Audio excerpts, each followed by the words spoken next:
I'm Sarah, and welcome back to another edition of History in Your Own Backyard. Today we are in Raleigh, Indiana with Shirley. Hi Shirley, how are you doing today? Doing great. How about yourself? I'm doing well, thank you. So what can you tell us about Raleigh, Indiana? Well, Raleigh's kind of near and dear to my heart. It's where I went to school, and I have been doing some researching and finding out things that I never knew before, hoping some people will do that as well. But Raleigh was actually settled in the 1840s. It was known as McCann's to begin with for its first settler, William McCann, and then known as New Bern after that. And then in 1847, they offered plats of the town for sale, and it became known as Raleigh. And the reason for that, which a lot of people had kind of thought that it might be the case, was because a lot of the people that actually settled in Raleigh were actually from North Carolina. So they named it from Raleigh, North Carolina. Wow, that's really interesting. So quite a deep, rich history here. We're also right by a cemetery. What could you tell us about that? The cemetery is the Zion Cemetery, and the Zion Cemetery Company was actually started in 1861 and has a number of people, as you can well tell by the headstones that are buried there, that contributed to the good life in Raleigh area. So is there anyone in particular that we should learn about? I think so. William S. Hall was the person who actually did several different things in the community. One of those was he built an octagon house, which kind of put our neighborhood on the map, so to speak. The octagon house is something that's a little bit out of the ordinary, and he had his own cabinet shop on his property, and he was thinking about building an octagon house. And so in 1855, he actually put the house together. And as you know, an octagon house has 8 sides.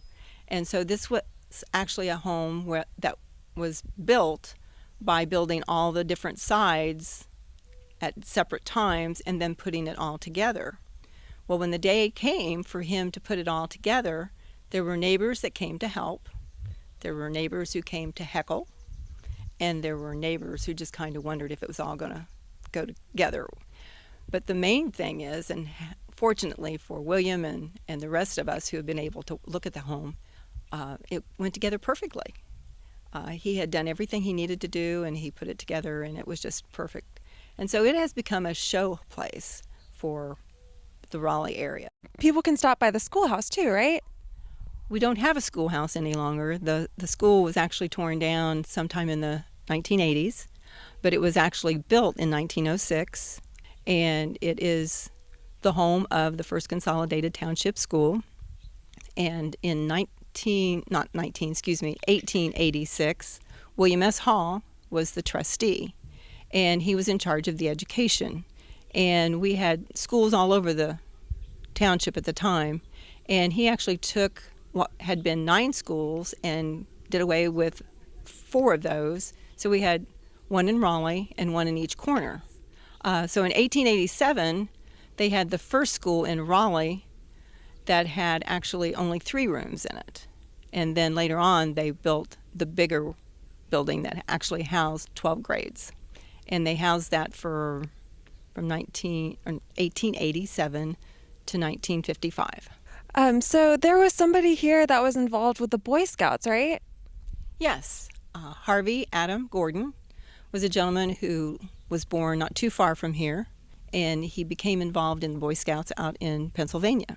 And he actually was very important to the Boy Scouts because he helped with the construction of a number of different camps in the New York area for the Boy Scouts of America Foundation, or of the greater area of New York. So we're standing here in front of this beautiful church. What can you tell us about it? This church was actually organized in 1886, and they had been meeting in what was called the Lyceum, or the Town Hall, which is to the west of us. And they hired a minister in 1886, and at that time or shortly thereafter, this building was built. Now, it's actually sitting in a different location than what it was actually when it was built.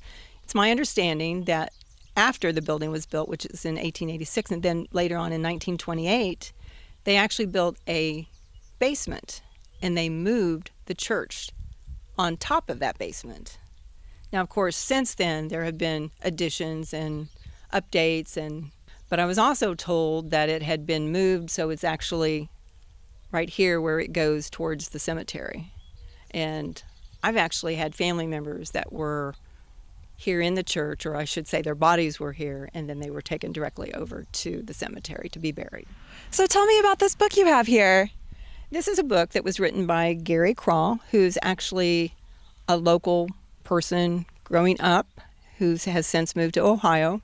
But he compiled it, and it actually has the burials through December of 1999.